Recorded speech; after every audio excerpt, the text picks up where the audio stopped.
उसके चेहरे पर इस समय एक छोटी-सी मगर प्यारी-सी मुस्कान थी, लेकिन शायद डायरी आने वाले खतरे से पूरी तरह अनजान थी और उसे पता भी नहीं था कि उसकी ज़िंदगी में यहीं से एक बहुत बड़ा बदलाव होने वाला था, जो शायद उसके लिए सही नहीं था। अगले दिन से मिस्टर खुराना रोज़ अनाथाश्रम आने लगे और रोज़ बच्चों के लिए खिलौने, कपड़े और खाने की चीज़ें लाया करते थे और स्पेशली डायरी के लिए चॉकलेट्स लाना तो नहीं भूलते थे। डायरी उन्हें एक अच्छा इंसान समझकर उनके साथ दोस्ती कर चुकी थी और दोनों काफ़ी बातें करते थे और डायरी उन्हें अपनी सारी बातें बताया करती थी।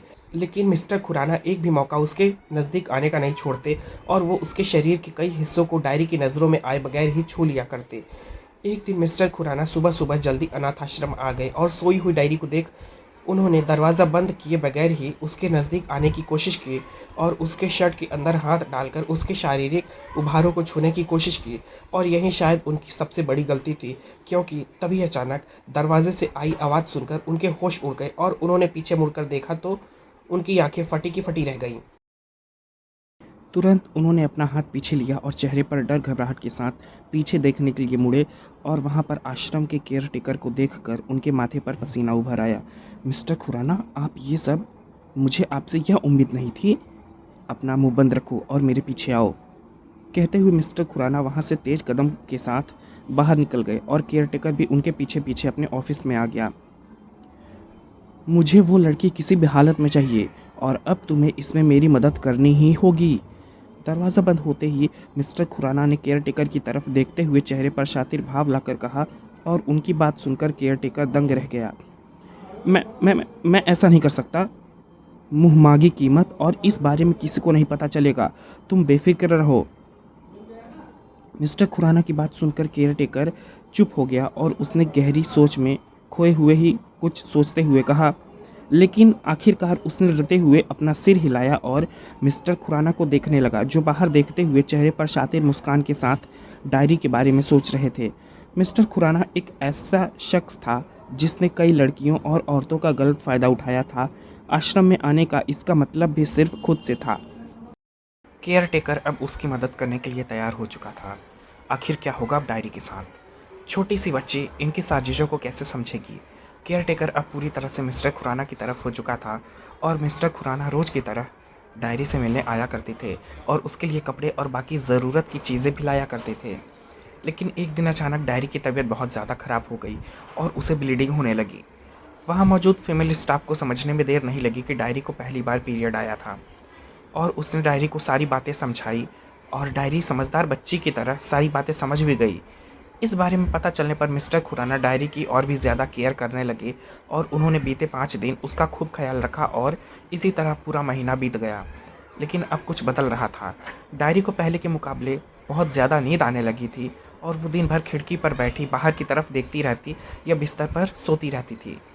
इसका सबसे गहरा रीज़न रात को दूध में दी जाने वाली दवाइयाँ थीं, जो मिस्टर खुराना केयरटेकर के द्वारा डायरी को दिला रहे थे।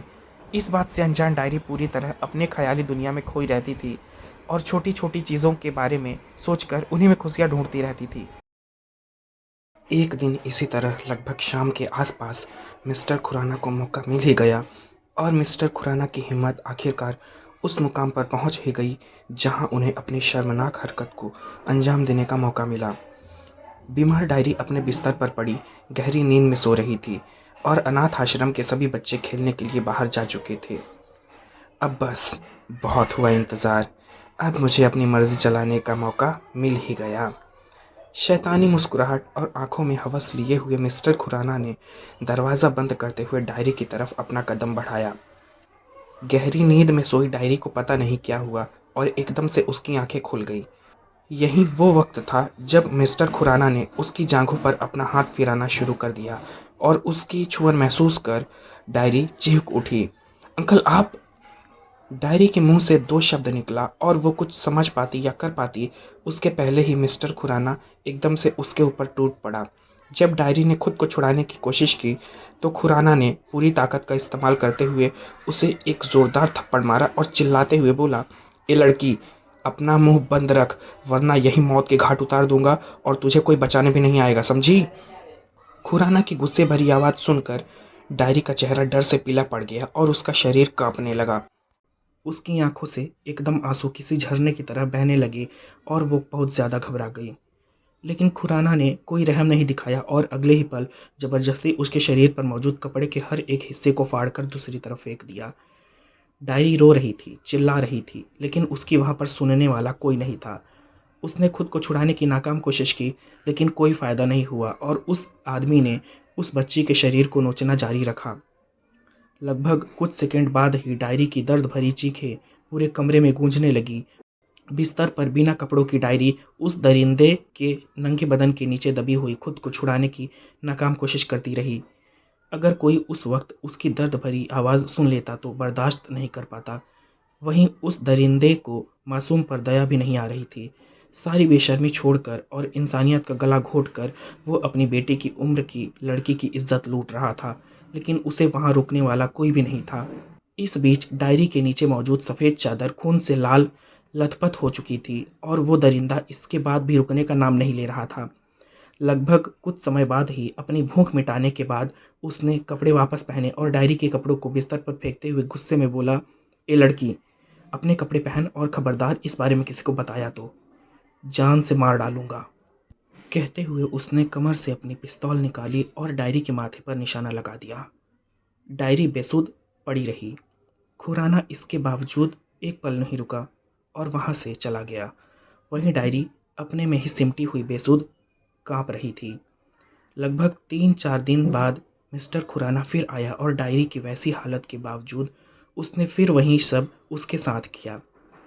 इसके बाद 2-3 दिन छोड़कर उसका आश्रम आना लगा रहता था और डायरी वैसी ही हालत में पड़ी रहती थी। वो बस अपने कमरे में पड़ी गुमसुम सी रोती रहती थी। उसके लिए लड़ने वाला और उसे इंसाफ दिलाने वाला कोई नहीं था। तभी अचानक एक दिन पुरानी केयरटेकर डायरी से मिलने आश्रम आई और जब उसने डायरी की हालत देखी तो उसके पैरों तले ज़मीन खिसक गई।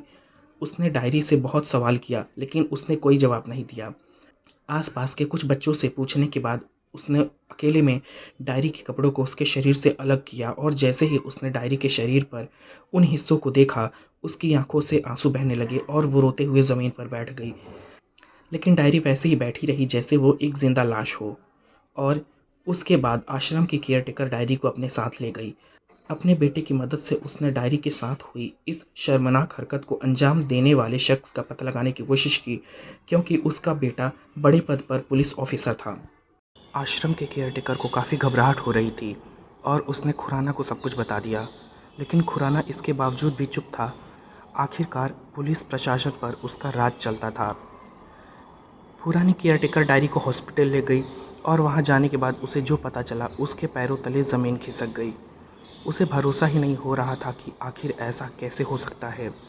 आखिरकार उसे सच्चाई स्वीकारनी पड़ी और डायरी की प्रेगनेंसी रिपोर्ट को हाथों में लिए हुए वो अपने बेटे के सामने खड़ी थी।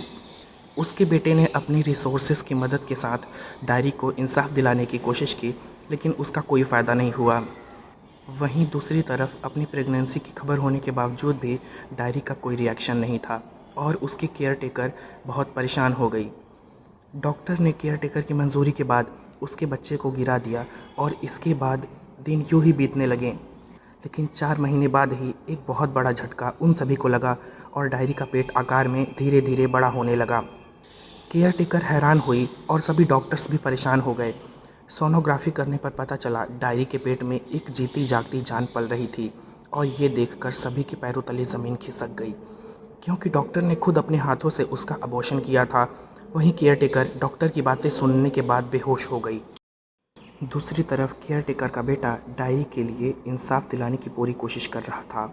लगभग 1 महीने और कोशिश करने के बाद उसने मीडिया और गवर्नमेंट की मदद लेकर कुछ संस्थाओं को अपने साथ जोड़ा और मिस्टर खुराना के खिलाफ उसने आवाज़ उठाई।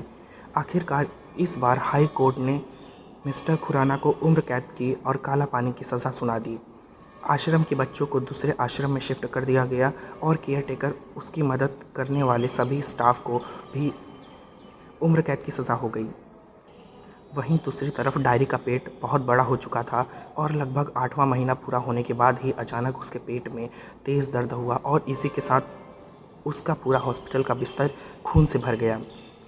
बहुत कोशिश करने के बाद भी डॉक्टर ने जैसे तैसे करके उसका सक्सेसफुली ऑपरेशन किया, लेकिन इस बीच में ही डायरी ने अपना दम तोड़ दिया और डायरी और उसके बच्चे की मौत एक साथ हो गई।